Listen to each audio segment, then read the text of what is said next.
14তম নিবেদন পরীক্ষা এই সাল থেকে 2017 সাল থেকে আধুনিক পদ্ধতি শুরু হয়েছে। তো এখন আলোচনা করছি বিকল্প পদ্ধতিতে, অর্থাৎ এখানে প্রথমে শুরু করব সমন্বয় এন্ট্রি থেকে, যেগুলো একাধিকবার আসবে সেই এন্ট্রি নিয়ে আলোচনা করা হবে। 1 নম্বর সমন্বয় দেওয়া আছে সমাপনী পরিচিত পণ্য 1,05,000 টাকা, এর মধ্যে আগুন বিনষ্ট পণ্য 10,000, বিমা দাবি স্বীকৃতি 5,000। তো সমাপনী পরিচিত পণ্য দুই জায়গায় আসবে। এক হচ্ছে বিক্রিত পণ্যের ব্যয়ের সর্বনিচে আমরা নিয়ে আসব সমাপনী মজুত পণ্য। তো আমরা একটু লিখে ফেলি।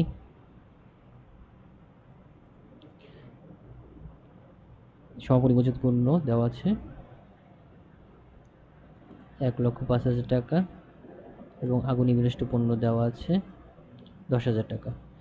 তো এই চলতি সম্পত্তিতেও আমাদের সমাপনী মজুত পণ্য থেকে আগুনে বিনষ্ট পণ্য টাকা দেখাতে হবে। আর্থিক অবস্থা বিবরণী চলতি সম্পত্তিতে সমাপনী মজুত পণ্য থেকে আগুনে বিনষ্ট পণ্য টাকা বাদ দিতে হবে। আর এই যেই 5,000 টাকা বিমা দাবি স্বীকৃতি, সেটা কি করতে হবে, সেটা আমাদের অপরিচালন ব্যয় আগুনে বিনষ্ট পণ্য আগে আনতে হবে 10,000 টাকা। আগুনে বিনষ্ট হয়েছে যে এর মধ্যে আগুনে বিনষ্ট পণ্য হয়েছে 10,000 টাকা, এবং এই অপরিচালন ব্যয় বিমা দাবির টাকা বিয়োগ করে দেখাবো। তো এই অপরিচালন ব্যয় বিমা দাবি বাদ দিলে বা বিমা স্বীকৃতির টাকা বাদ দিলে আগুনে বিনষ্ট পণ্য নতুন হয় 5,000 টাকা।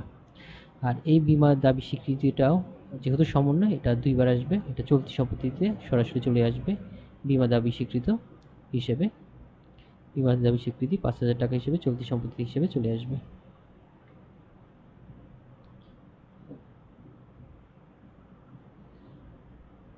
তো 1 নম্বর সমন্বয় শেষ। এরপরে যেহেতু আবার আগুনে বিনষ্ট পণ্য অর্থাৎ পণ্যের সাথে ক্রয় সম্পর্ক, এই জন্য আমরা ক্রয় সাথে এই অগ্নি বিনষ্ট পণ্যের টাকা বিয়োগ করে দেখাবো। তো ক্রয় দেওয়া আছে 3 লক্ষ টাকা দেওয়া ছিল, আমরা ক্রয় লিখি বিক্রিত পণ্যের ব্যয় দ্বিতীয় এন্ট্রিটা, প্রথম এন্ট্রিটা লিখি প্রারম্ভিক মজুত পণ্য, এটা আমরা লিখে নিই প্রারম্ভিক মজুত পণ্য 30,000 টাকা, এটা মাঝখানের কলামে লিখবো সবসময় প্রারম্ভিক মজুত পণ্য 30,000 টাকা, এবং এরপরে আমরা ক্রয় লিখে ফেলবো। ক্রয়ের সাথে যেহেতু ফেরতও ছিল একটা, এই ক্রয়ের ফেরতটা আমরা বিয়োগ করে দিব। ক্রয় ফেরত দেওয়া আছে 2,000 টাকা, 2,98,000 টাকা, এই 2,98,000 টাকা থেকে এবং আগুন বিনষ্ট পণ্য 10,000 টাকা বিয়োগ করে দেখাবো। তাহলে আমাদের নিট ক্রয় দাঁড়ায় 2,88,000 টাকা। তো এই টোটাল হচ্ছে এতক্ষণ আলোচনা করা হলো সমন্বয় 1 নিয়ে। এরপর হচ্ছে অনাদায়ী পাওনা সঞ্চিতি বাড়াতে হবে 2,000 টাকা। তো প্রাপ্য হিসাব বা বিধবা পাওনাদারের সাথে আমরা ইন্টিভুক্ত করব।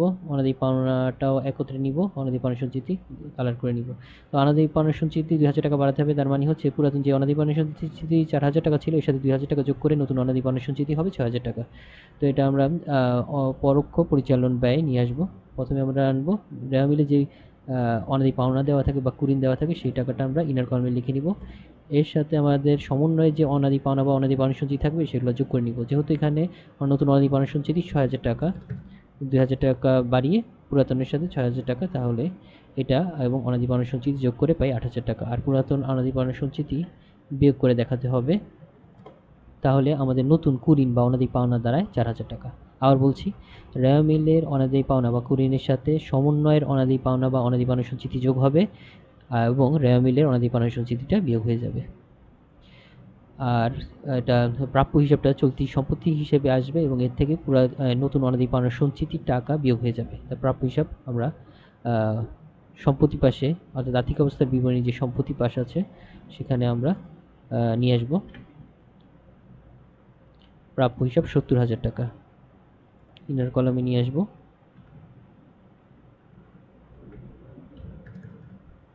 70,000 টাকায়, এবং যেহেতু অনাদায়ী পাওনা সঞ্চিতি 2,000 টাকা বাড়িয়ে 6,000 টাকা করেছি, ওই টাকাটা বিয়োগ করে আমরা পাচ্ছি 64,000 টাকা, এটা নতুন প্রাপ্য হিসাব।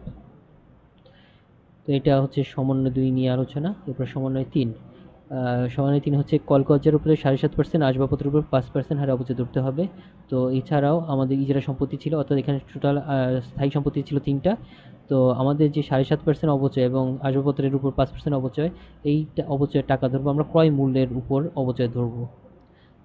কিন্তু সম্পত্তি, স্থায়ী সম্পত্তি আমরা 2 লক্ষ টাকাই লিখবো, কিন্তু অবচয়ের টাকা আমরা অবচয়ের টাকা ধার্য করবো এই ক্রয় মূল্যের উপর। তাহলে আমাদের প্রথমে কল কবজার অবচয়টা নিয়ে আসি। এটা আমরা এই পরোক্ষ পরিচালন ব্যয় নিয়ে আসব। অপচয় এবং অবলোপন একটা টাইটেল লিখে আমরা প্রথমে কল কবজা লিখব, তারপরে আসবাবপত্র অপচয়গুলো লিখে নিব, আসবাবপত্র এবং হচ্ছে ইজারা সম্পত্তি। তো কল কবজা দেওয়া আছে ক্রয় মূল্য 3 লক্ষ টাকা। 3 লক্ষ টাকা এর উপরে 7.5% অপচয় ধরতে হবে। 7.5% অপচয় ধরলে হয় 22,500 টাকা। তো এই 22,500 টাকা কলকাতার উপর অপচয়। আসবাবপত্রের উপরে অপচয় ধরতে হবে 40,000 টাকার উপরে ধরতে হবে 5%, অর্থাৎ 2,000 টাকা হবে। 40,000 টাকার উপর 5%,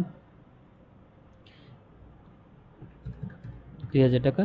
এবং ইজারা সম্পত্তি যে বছর দেওয়া থাকবে সেটা শুধু আমরা ভাগ করে দিলেই অবলোপনের টাকা পেয়ে যাবো। 1,50,000 ইন্টু ভাগ ভাগ 15 দিব, তাহলে আমাদের 10,000 টাকা ইজারা সম্পত্তির উপর অবলোপন। তো এই টোটাল অবচয় এবং অবলোপন হয় 34,500। তো এই অবচয় স্থায়ী সম্পত্তিতে আমরা এইগুলো বিয়োগ করে দেখাবো। প্রথমে কল কবজা আসবে, কল কবজা 2 লক্ষ টাকা, কল কবজা 2 লক্ষ টাকা। 2 লক্ষ টাকা থেকে ওই যে আমরা অবচয় বের করে নিয়েছি এগুলো বিয়োগ হয়ে যাবে। এরপরে আসবে আসবাবপত্র। আসবাবপত্র আমাদের লিখতে হবে 27,000 টাকা। আসবাবপত্র 27,000 টাকা এবং ইজারা সম্পত্তি 1,50,000 টাকা। ইজারা সম্পত্তি 1,50,000 টাকা এবং ওইটা থেকে অবলোপন, অর্থাৎ স্থায়ী সম্পত্তি থেকে অবচয় এবং অবলোপনের টাকা বাদ দিলে আমরা পাচ্ছি স্থায়ী সম্পত্তির টাকা। এই টাকাগুলো যোগ করলে আমরা মোট স্থায়ী সম্পত্তি পেয়ে যাব। তো এই ছিল সমন্বয় 3 নিয়ে আলোচনা। এরপর সমন্বয় 4 দেওয়া আছে সম্ভাব্য দায়ের পরিমাণ 1500 টাকা। এটা চূড়ান্ত হিসেবে আর্থিক অবস্থা বিবরণীতে আসবে না, এটা আমরা একটা টিকা আকারে আমরা অঙ্কটা শেষে লিখে দিব যে সম্ভাব্য দায়ের পরিমাণ 1500 টাকা। তো আমাদের এই সমন্বয় নিয়ে আলোচনা শেষ। এখন আমরা চলে যাব মিলে। প্রথমে দেওয়া আছে 8%, এটা কিন্তু সমন্বয় আসবে। 8% বিনিয়োগ, 8% বিনিয়োগ আসবে কোথায়? বিনিয়োগের দীর্ঘমেয়াদী বিনিয়োগে চলে আসবে। আর বিনিয়োগের সুদ 8% করলে যত টাকা আসবে সেটা আমরা অপরিচালন আয় নিয়ে আসব। তাহলে আমরা অপরিচালন আয় আনবো বিনিয়োগের সুদ। বিনিয়োগের সুদ আসবে 2 লক্ষ টাকার 8%,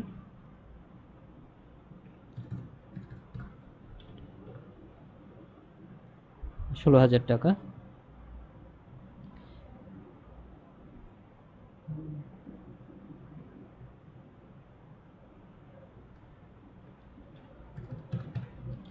তারপরে বিনিয়োগটা আমরা আনবো দীর্ঘমেয়াদী দায় আর্থিক অবস্থার বিবরণী ঘরে দীর্ঘমেয়াদী বিনিয়োগের আনবো 8% বিনিয়োগ 2 লক্ষ টাকা। দীর্ঘমেয়াদী বিনিয়োগ 2 লক্ষ টাকা আনবো।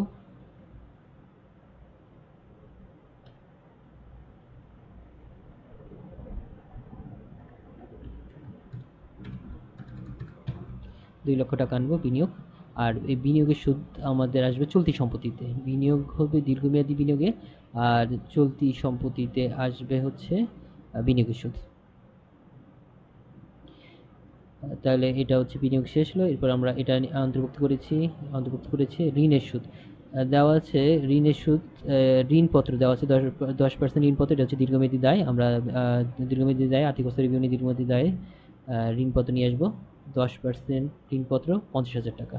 দীর্ঘমেয়াদী দায় নিয়ে আসবো 10% ঋণপত্র 50,000 টাকা। 50,000 টাকা।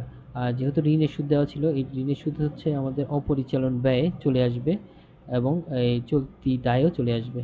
তাহলে ঋণের সুদ আমরা যদি 10% ঋণের সুদ বের করি তাহলে একটা শূন্য বাদ দিলে হয় 5,000 টাকা, অর্থাৎ আমাদের ঋণের সুদ হয় টোটাল 5,000 টাকা, কিন্তু ঋণের সুদ পাওয়া গেছে 3,000 টাকা। তাহলে ব্যবধান কত? 2,000 টাকা।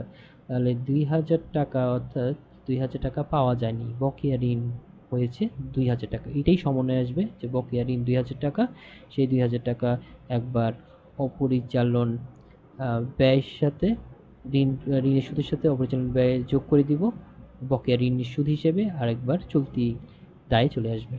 তাহলে আমরা প্রথমে অপরিচালন ব্যয় নিয়ে আসি, ঋণের সুদ নিয়ে আসবো। প্রথমে ঋণের সুদ দেওয়া আছে রেমিলে 3000 টাকা, রেমিলে দেওয়া আছে ঋণের সুদ 3000 টাকা। কিন্তু টোটাল আমরা যদি 50,000 টাকার 50% 10% করলে হয় 5,000 টাকা। তাহলে আমাদের 5,000 টাকা বাৎসরিক ঋণের সুদ দেখাতে হবে। তাহলে বোঝা যাচ্ছে যে 2000 টাকা বকেয়া ঋণের সুদ রয়েছে, আর এই 2000 টাকায় চলতি দায়ে চলে আসবে। বকেয়া ঋণের সুদ হিসেবে 2000 টাকা চলতি দায়ে চলে আসবে। চলতি দায়ে বকেয়া ঋণের সুদ 2000 টাকা। তো এই গেল ঋণের সুদ।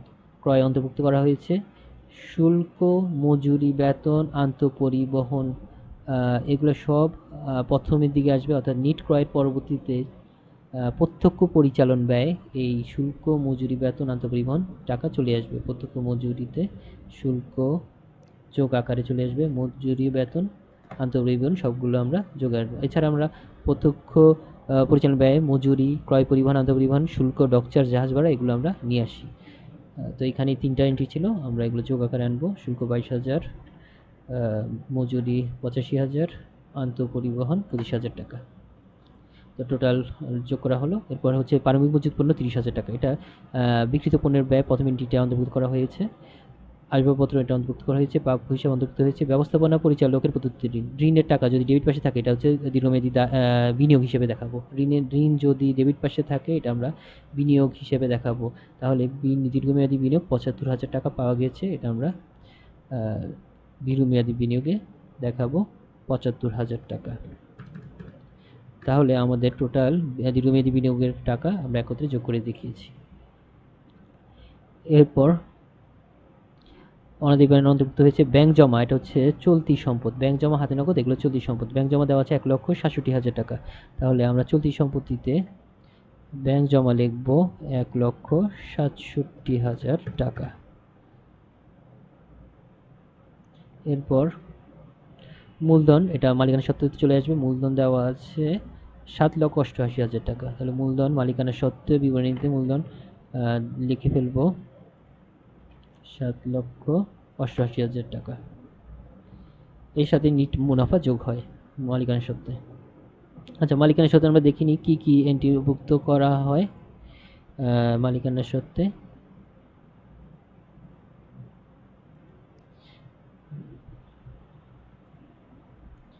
মালিকানার সাথে মূলধন যোগ অতিরিক্ত মূলধন যোগ মূলধনের সুদ, এগুলো যোগ হবে। আর উত্তোলনের সুদ, এগুলো বিয়োগ হয়ে যাবে। আয়কর, জীবন বীমা প্রিমিয়াম বিয়োগ হয়ে যাবে। নিট মুনাফা যোগ হয়, নিট ক্ষতি বিয়োগ হয়।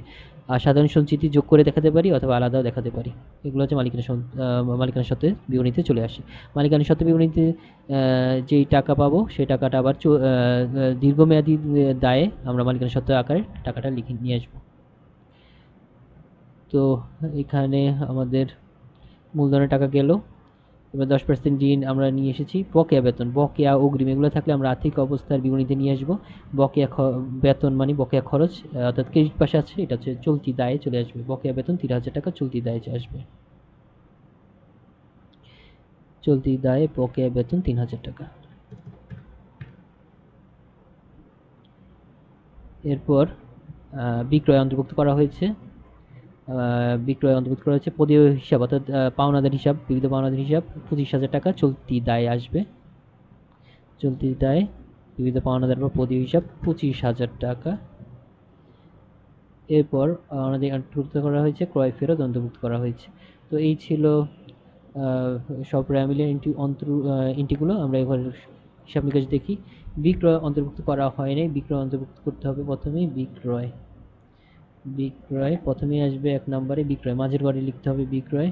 বিক্রয় 4,84,000 টাকা, 4,84,000 টাকা। তো নিট বিক্রয় 4,84,000 টাকা হয়।